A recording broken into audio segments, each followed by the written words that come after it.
Nueva alianza, en Valle Salvaje, vídeo avance del capítulo 169, 19 de mayo, el marqués decide ampliar su estancia en Valle Salvaje, pero se quedará en la casa pequeña. Victoria teme lo peor, el lunes en Valle Salvaje. Escuchen atentos los ecos que trae el viento desde los confines de Valle Salvaje. Un viento que no trae perfumes de flores silvestres ni el murmullo apacible del río, sino el presagio de tormenta, el crujir de viejas estructuras y el lamento ahogado de corazones al borde del abismo. El tapiz de la vida en el valle, tejido con hilos de pasión, secretos y rivalidades ancestrales, está a punto de deshilacharse aún más, a merced de la llegada de una figura que encarna el pasado, el poder y un desprecio frío como la piedra. El marqués, don Hernando, su presencia, como una sombra alargada y opresiva, ha caído sobre la casona de los Gálvez de Aguirre, y cada respiración que se exhala allí adentro parece cargada de una tensión que electriza el aire. Y ahora, se susurra con una mezcla de asombro y pavor, que la sombra del marqués no se retira. No, dicen que el marqués ha decidido prolongar su estancia. Pero no solo eso, y aquí reside el giro del destino, la ironía cruel o quizás la estrategia calculada. No se quedará en los opulentos aposentos de la casona principal que tampoco ha parecido honrar con su presencia. No, su elección ha recaído sobre la casa pequeña, la casita, y al oír esto, al sentir el peso de esta decisión, el alma de Victoria se estremece hasta la médula. Teme, oh, cómo teme Victoria lo peor para ella, para los suyos, para ese frágil equilibrio que apenas se ha logrado mantener con las uñas y el alma. El lunes, en Valle Salvaje, la casa pequeña dejará de ser un refugio para convertirse en el epicentro de una nueva ansiedad. Desde el instante mismo en que el carruaje del marqués detuvo su marcha frente a la majestuosa, aunque ahora tensa, fachada de la casona, se supo que nada volvería a ser igual. Don Hernando llegó con el peso de su linaje, sí, pero también con el lastre de sus decepciones y el filo afilado de su lengua. Y su primera y más notoria víctima ha sido su propio hijo, Leonardo. ¡Ay, Leonardo, el heredero, el supuesto futuro del marquesado, que ha forjado su vida lejos de la sombra paterna, buscando quizás una autenticidad que su padre nunca ha valorado! El marqués no se ha molestado en disimular su desprecio. Ha sido un desprecio público, lacerante, diseñado para humillar. En la mesa, durante las comidas que antes eran, al menos superficialmente, momentos de unión familiar, las palabras de Hernando caen como latigazos sobre Leonardo. Comentarios mordaces sobre su gestión, su carácter, sus decisiones, hasta sobre la forma en que sostiene el tenedor. Mira a este, el gran señor del valle, podría haber dicho con sarcasmo helado, incapaz de administrar una simple hacienda sin la ayuda de terceros, y se cree digno de llevar mi nombre. ¿Dónde quedó el temple de los Gálvez de Aguirre? ¿Se ha disuelto en el aire tibio de este valle? Y lo dice frente a todos. Frente a Victoria, con la mirada de halcón vigilándola, frente a los nietos, Pedrito, Bárbara, Adriana, Úrsula, cuyas caras reflejan una mezcla de incomodidad, vergüenza y, en algunos, quizás un morboso interés. La humillación constante a Leonardo es un espectáculo cruel, un recordatorio diario de la desaprobación paterna que ha marcado la vida del pobre hombre. Leonardo, a pesar de su posición, se encoge, intenta responder con dignidad, pero la avalancha de críticas lo aplasta, dejándolo agotado y expuesto. Su alma se resiente con cada embate, y en los ojos de Victoria se refleja el dolor por su esposo, un dolor impotente ante la tiranía emocional del marqués.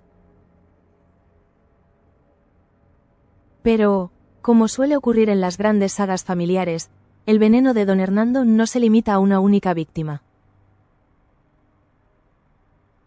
No, su mirada escrutadora se posa sobre cada miembro de la familia, evaluando, juzgando, buscando flaquezas o, quizás, posibles peones en el tablero de ajedrez que es su vida.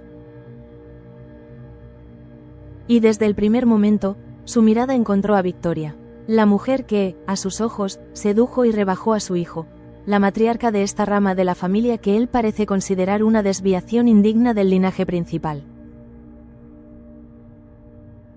Hernando dejó meridianamente claro que Victoria no era de su agrado. Podría haber sido un simple gesto de desdén al saludarla, un comentario apenas audible sobre su vestido o su gestión de la casa. O quizás, y esto sería más propio de él, una pregunta cargada de intención, disfrazada de cortesía.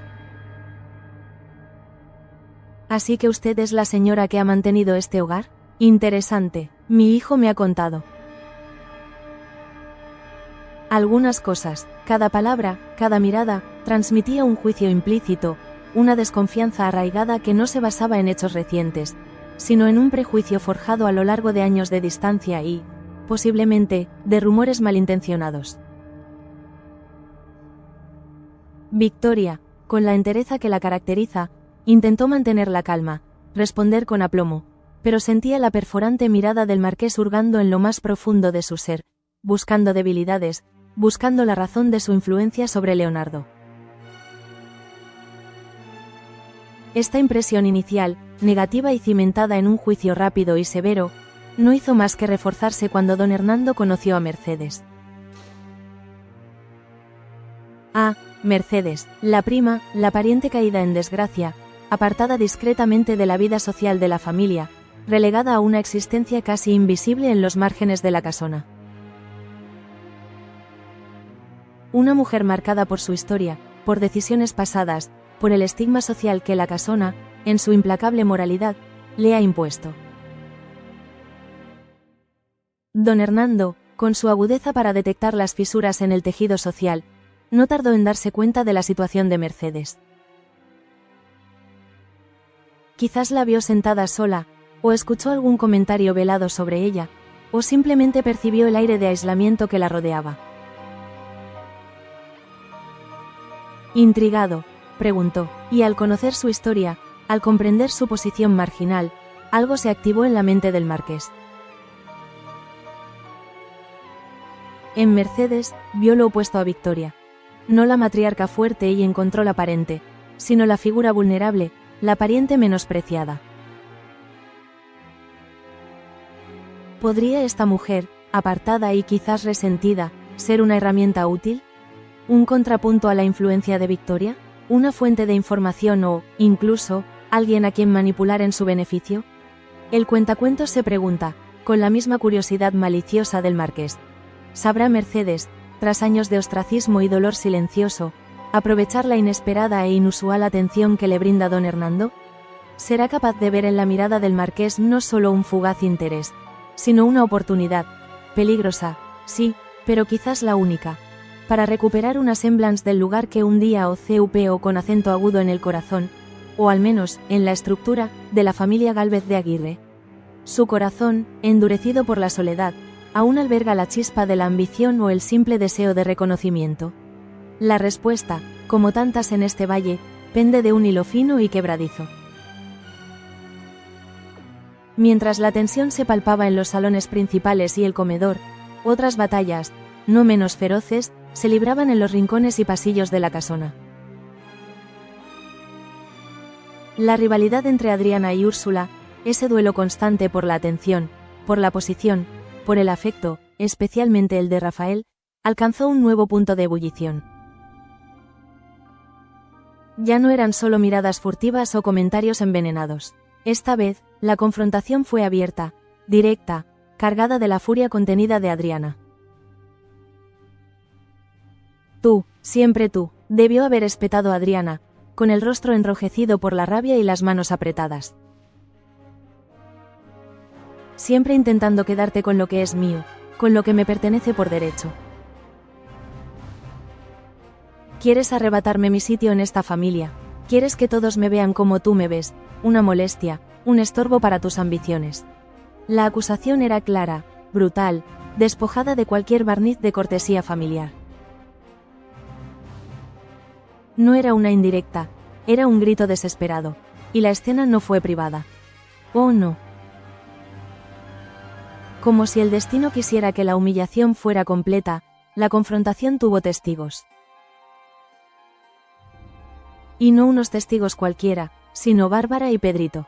Los hermanos, aquellos que, en otras ocasiones, quizás habrían intentado mediar, o simplemente se habrían mantenido al margen incómodos. Pero esta vez, algo ha cambiado. Esta vez, Bárbara y Pedrito, para el asombro y el dolor de Adriana, no dudaron. No se hicieron a un lado. Tomaron una posición, y esa posición fue, contra su hermana. Quizás estaban cansados de las quejas de Adriana, quizás Úrsula había sido lo suficientemente astuta como para ganarse su simpatía con anterioridad, o quizás, simplemente, la performance de Úrsula en ese momento fue magistral. Sea cual sea la razón, las palabras de Bárbara o Pedrito, o de ambos, cayeron como un jarro de agua fría sobre Adriana. Adriana, basta ya, siempre estás pensando lo peor. O quizás, Úrsula no ha hecho nada para tomar tu sitio, eso no tiene sentido. O el más doloroso de todos.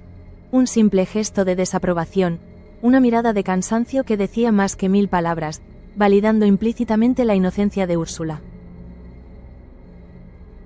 Y Úrsula, Úrsula, el cuentacuentos ha visto a muchas mujeres como ella en las historias de este valle. Astuta, calculadora, con una capacidad innata para la manipulación. Vio la oportunidad en la furia descontrolada de Adriana y la aprovechó. Aparentando una fragilidad repentina, como si las duras palabras de su prima la hubieran herido en lo más profundo de su sensible alma, Úrsula dejó caer una bomba emocional. Con voz temblorosa, quizás con lágrimas asomando en sus ojos, lágrimas frías, no de dolor real, sino de efecto dramático, declaró que, si su presencia causaba tanto daño, si era el motivo de tanta discordia, estaba dispuesta a marcharse. A irse del valle, a desaparecer. Si mi cariño por esta familia, si mi simple deseo de ser aceptada causa tanta pena y enojo. Podría haber susurrado, con un suspiro que sonaba a sacrificio, quizás lo mejor sea que me vaya. Que los deje en paz, que mi presencia no sea un obstáculo para la felicidad de Adriana. O de cualquiera. Pero, ¿quién que conozca a Úrsula podría creer en la sinceridad de sus palabras? El cuentacuentos, con su mirada que atraviesa las apariencias, lo sabe bien, nada más lejos de la realidad. Todo forma parte de un plan cuidadosamente diseñado, con una estrategia fría y precisa, para presentarse a sí misma como la víctima inocente, la figura bondadosa e incomprendida, acosada por la mezquindad de Adriana. Y, dolorosamente para Adriana, el plan empezó a funcionar de inmediato. La declaración de Úrsula, su aparente disposición al sacrificio, tocó una fibra en Pedrito. Quizás se sintió culpable por haber presenciado la escena sin defenderla, quizás creyó en su dolor fingido, o quizás la idea de que se fuera le resultó insoportable por alguna razón aún no revelada por completo. El caso es que Pedrito se distanció de Adriana. La miró con una mezcla de reproche y decepción, como si ella, con su infundada acusación, hubiera sido la responsable de la pena de Úrsula. Ese distanciamiento, esa fractura en su relación, fue una puñalada más para Adriana. Y entonces llegó el golpe de gracia. Rafael, el hombre que, consciente o inconscientemente, es el centro de gran parte de esta rivalidad.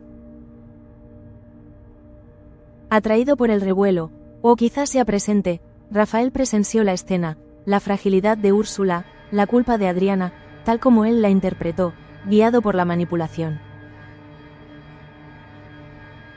Y, movido por la compasión, por la defensa de la supuesta víctima, o quizás por sus propios sentimientos ambiguos hacia Úrsula, Rafael dio un paso adelante. Se posicionó, y lo hizo, inequívocamente, al lado de Úrsula. El cuentacuentos casi puede escuchar sus palabras, pronunciadas con firmeza, quizás poniendo un brazo protector sobre los hombros de Úrsula o simplemente mirándola con una calidez que a Adriana le resultó insoportable. Úrsula, no digas eso. Tú no tienes por qué irte. Este también es tu hogar. O quizás, dirigiéndose a Adriana, con un tono de reprimenda velada. Adriana, no puedes hablarle así. Mira cómo la has puesto. Adriana presenció todo. Vio la mirada de Pedrito, llena de decepción. Vio la pena en los ojos de Úrsula, una pena que ella sabía falsa, pero que los demás tomaban por genuina. Y vio a Rafael ponerse del lado de Úrsula, ofrecerle consuelo, protegerla. El hombre a quien ama, o cree amar, o desea amar, el centro de sus inseguridades con respecto a Úrsula, ahora la validaba públicamente, la defendía. Y en ese instante, algo se rompió dentro de Adriana. La rabia dio paso a un dolor agudo, lacerante. Se sintió sola, incomprendida, traicionada por su propia familia, completamente rota. El cuentacuentos siente la opresión en el pecho al imaginar el rostro de Adriana en ese momento, los ojos llenos de lágrimas contenidas, el cuerpo rígido por el shock emocional, sintiendo que el suelo se desmoronaba bajo sus pies en el mismo lugar donde creció. Pero los dramas en la casona Gálvez de Aguirre rara vez se limitan a los conflictos de salón. La vida, incluso en los momentos más tensos, sigue su curso, y las necesidades básicas deben ser atendidas. En la cocina de la casa grande, el corazón palpitante del hogar en muchos sentidos, las cosas tampoco iban bien. La llegada del marqués, con su séquito o simplemente con sus exigencias particulares, debió haber alterado la rutina. Y la señora Isabel, la cocinera de toda la vida, la guardiana de las tradiciones culinarias de la familia, no veía con buenos ojos a los nuevos cocineros. Quizás don Hernando, acostumbrado a otros paladares y a un servicio diferente, trajo consigo a su propio personal de cocina, o quizás la casona tuvo que contratar ayuda adicional para la inesperada prolongación de la estancia. Sea como fuere, Isabel desconfiaba. Desconfiaba de sus métodos, de sus ingredientes, de su falta de reverencia por las viejas recetas familiares. Les dio instrucciones claras, precisas, como quien dicta un ritual sagrado. El caldo se cuece a fuego lento, no rápido. Las especias, justas, que no enmascaren el sabor principal. La carne debe quedar tierna, que se deshaga en la boca, no seca como una suela. Dio las indicaciones con la autoridad que le conferían años de servicio y perfección en su oficio, con la esperanza de que estos recién llegados no deshonraran la reputación de la cocina Gálvez de Aguirre. Pero, la inexperiencia, la indiferencia o quizás una secreta animosidad hacia la vieja cocinera, llevaron al desastre. El primer almuerzo servido con la ayuda de los nuevos cocineros resultó ser un auténtico fracaso. El cuentacuentos imagina el olor, quizás ha quemado, o una mezcla extraña de aromas que no encajan, la apariencia. El color de la sopa turbio, la carne pálida o demasiado oscura, las verduras mustias. Y el sabor. El sabor, salado en exceso, soso donde debía haber gusto, texturas desagradables. Un auténtico desastre culinario. Y con un comensal como don Hernando sentado a la cabecera de la mesa, un hombre que no se corta al expresar su desgrado, como ya ha demostrado con su propio hijo, la situación se tornó insostenible. El marqués probó el primer bocado y su rostro se contrajo en una mueca de repulsión. Dejó los cubiertos con un ruido seco y metálico que resonó en el tenso silencio del comedor. Pero, ¿qué es esto?, debió haber exclamado, con voz que no admitía réplica.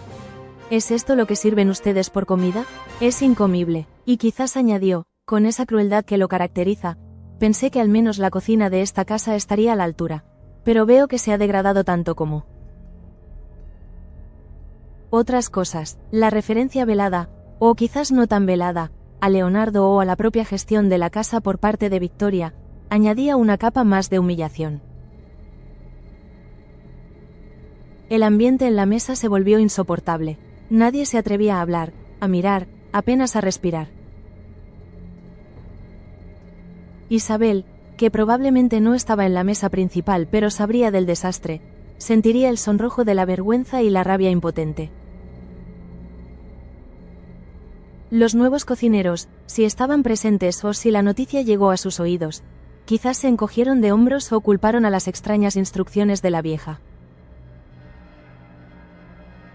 La tensión era tan espesa que se podía cortar con un cuchillo desafilado, como los que probablemente usaron en la cocina ese día. Un simple almuerzo convertido en un campo de batalla. Mientras tanto, en otro rincón de este valle cargado de secretos, Alejo lidiaba con una traición que le dolía en lo más profundo.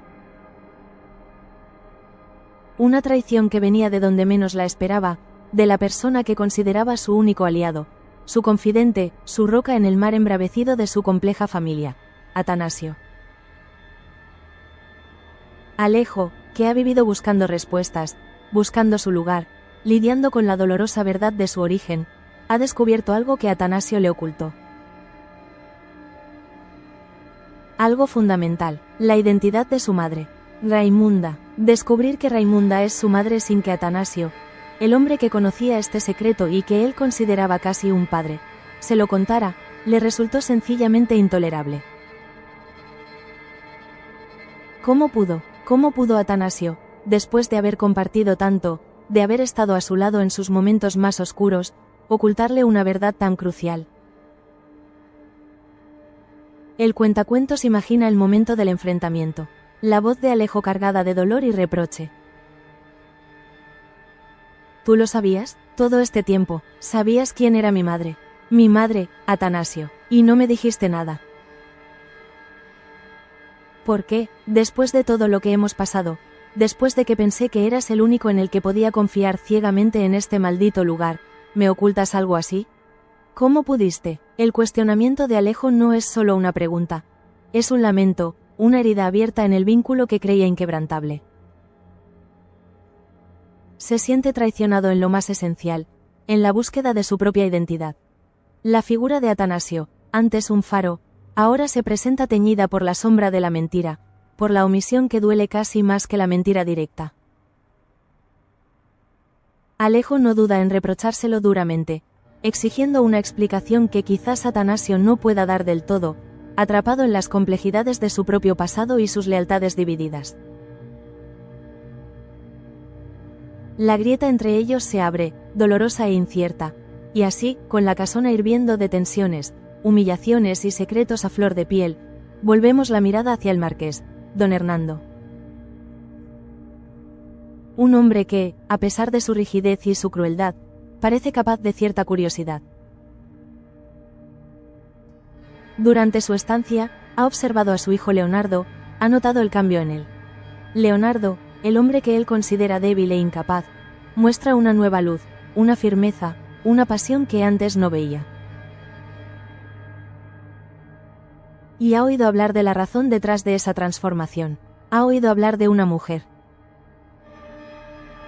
Guiado por esa curiosidad, o quizás por la necesidad de entender qué tipo de persona podría tener tal influencia sobre el hombre al que él ha intentado moldear sin éxito durante años, Hernando pide conocer a esa mujer.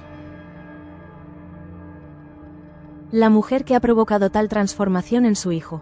Y esa mujer, por supuesto, es Bárbara.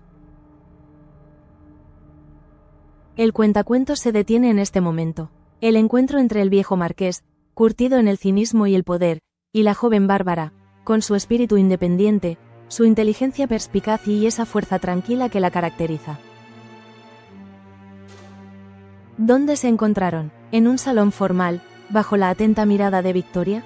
¿O en un momento más inesperado, en un jardín, en un pasillo?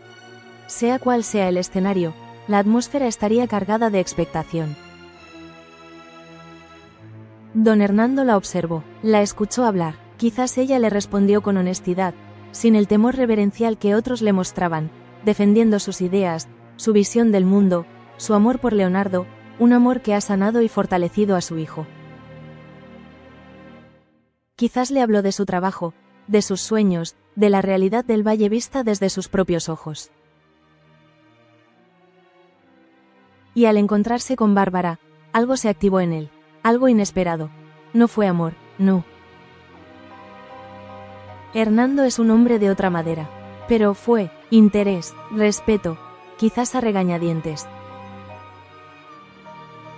Impresión, impresionado por la joven, por su aplomo, por su inteligencia, por la chispa vital que irradiaba. Por ver en ella la causa de la mejora de su hijo, una mejora que, aunque él no lo admitiera en voz alta, no podía ignorar. Vio en Bárbara una fuerza que contrastaba con la aparente debilidad de Leonardo a sus ojos, una fuerza que, paradójicamente, parecía complementarlo y potenciarlo. Y de esa impresión, de esa activación de algo en su interior rígido y calculador, surgió una decisión. Una decisión tan inesperada como la propia impresión que Bárbara le causó. Don Hernando, el marqués que parecía listo para marcharse tras haber sembrado la discordia, anunció que alargaría su estancia en Valle Salvaje. Una noticia que, por sí sola, ya habría causado inquietud, pero la sorpresa no terminó ahí. La decisión incluía una condición que dejó a todos boquiabiertos. No se alojaría más en la casona principal. Se mudaría. ¿A dónde? A la casa pequeña, a la casita que se levanta a una distancia incómoda, quizás simbólica, de la casona principal. Una casa que para Victoria tiene, sin duda, sus propios fantasmas y recuerdos. El cuentacuentos se detiene de nuevo, permitiendo que el peso de esta decisión se asiente. ¿Por qué la casa pequeña? ¿Es un capricho? ¿Una forma de estar cerca, pero no del todo dentro, observando desde la periferia? ¿Esconde algún significado personal para él, o para Victoria? ¿Hay secretos ligados a esa casa que solo ellos conocen? ¿O, y esto es lo más perturbador para algunos, es una estrategia deliberada para estar más cerca de Bárbara, para observarla, quizás para manipularla, ahora que ha visto la influencia que tiene? Estar en la casa pequeña lo colocaría físicamente más cerca de los espacios de vida de la joven generación, lejos del ojo vigilante de Victoria, en la casona principal, pero peligrosamente cerca de su esfera. Una decisión así, tan cargada de misterio y posibles intenciones ocultas, como era de esperar, inquietó profundamente a Victoria. Su miedo inicial, ese presentimiento de lo peor, se cristalizó en una ansiedad palpable. El marqués se quedaba, el hombre que desprecia a su esposo, que la mira con desaprobación, que ha sembrado el caos con su llegada, no se iba. Peor aún, se instalaba en la casa pequeña, cerca, demasiado cerca. ¿Qué teme Victoria? Lo teme todo. Teme la influencia continuada del marqués sobre Leonardo, exacerbando sus inseguridades. Teme que su presencia constante destape secretos que ha luchado por mantener enterrados. Teme por sus hijos, por cómo las maquinaciones del marqués puedan afectarlos, dividirlos aún más. Teme por Bárbara, ahora que el marqués ha mostrado un interés inesperado en ella. Y quizás, solo quizás, teme lo que la casa pequeña representa, lo que su presencia allí podría evocar, los recuerdos o los peligros que esa cercanía física implica. El cuentacuentos ve en los ojos de Victoria un reflejo de la tormenta que se avecina. Siente el nudo en su estómago, la incertidumbre que la carcome. La prolongación de la estancia del marqués, y su elección de la casa pequeña, no es solo un cambio logístico, es una declaración de intenciones, un movimiento en un juego peligroso cuyas reglas solo don Hernando parece conocer por completo. El valle, que una vez pareció un refugio, se ha convertido en un campo de batalla. Las alianzas se rompen, se forjan otras inesperadas. Los secretos afloran, las viejas heridas se reabren. La llegada de don Hernando no ha pasado desapercibida. Ha sido el catalizador que ha acelerado los conflictos latentes, que ha puesto en primer plano las rivalidades, que ha obligado a todos a mostrar su verdadera naturaleza o a esconderla detrás de una máscara. Y con el marqués instalado en la casa pequeña, observando, esperando, ¿qué nuevas alianzas se formarán? ¿Quién se atreverá a desafiarlo, o a unirse a él? ¿Qué secretos saldrán a la luz en la intimidad forzada de la cercanía? El telón de este fragmento de historia cae, dejando tras de sí un sinfín de preguntas y la certeza de que el próximo capítulo en Valle Salvaje no será tranquilo. Victoria teme lo peor, y el cuentacuentos, que ha visto el corazón humano en su máxima complejidad, no puede sino compartir su inquietud. El marqués se queda, y nadie sabe qué traerá consigo el amanecer del lunes. La sombra sobre Valle Salvaje se ha vuelto más densa y más fría.